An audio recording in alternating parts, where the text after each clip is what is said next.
বাংলাদেশে বিরোধী দল হবে কিন্তু জামাত এবং চরমোনাই। তো জামাত ইসলাম এবং চরমোনাইয়ের ভিতরে কিন্তু একটা চুক্তি হচ্ছে, সেটা হচ্ছে তারা জুটে যাবে কিনা। তো এই বিষয়টা কিন্তু এখনও সিদ্ধান্তক্রমে উপনীত হয় নাই। তবে একটা বিষয় ক্লিয়ার হয়েছে যে তারা আসন ভিত্তিক চুক্তি করবে, অর্থাৎ জামাত ইসলামী যেই আসনে প্রার্থী দিবে সেখানে চরমোনাইয়ের কোনো প্রার্থী দিবে না, চরমোনাই যেই আসনে প্রার্থী দিবে সেখানে জামাত ইসলামের কোনো প্রার্থী দিবে না। তো সেইভাবে তারা কাজ করবে। তো এই জায়গা থেকে জামাত ইসলাম এবং চরমোনাই যদি একজুট হয় তাহলে তারা বাংলাদেশে বিরোধী দল হবে।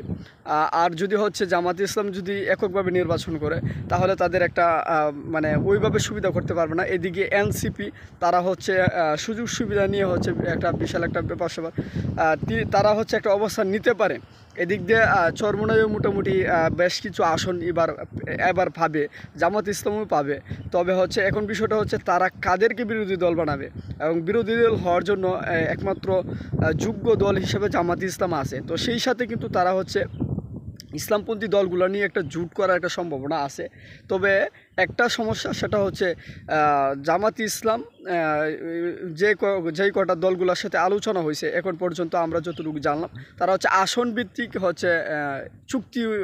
চুক্তিতে সফল হয়েছে, যে তারা আসন অনুযায়ী যে আসনে তারা প্রার্থিতা নির্বাচন করবে ওই আসনে অন্যরা কেউ নির্বাচন করবে না, বা এই সুযোগটা দেওয়া হবে।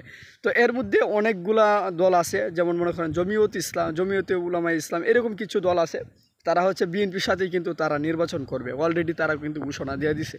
তো এখানে কিন্তু তারা একটা ফাঁকা আওয়াজ দিতেছে, সেটা কি, যে তারা মানে ইসলামপন্থীদের সাথে জোট করবে। কিন্তু প্রকৃত অর্থে এই জমিয়ত এরকম কিছু দল যারা আছে তারা কিন্তু আসলে বিএনপির সাথে জোট করবে সর্বশেষ। এর আগে একটা হজবরল একটা অবস্থান সৃষ্টি করবে। তো সর্বোপরি বলা যাচ্ছে যে জামাত এবং চরমোনাই তারা একটা স্ট্রংলি একটা অবস্থানে আছে।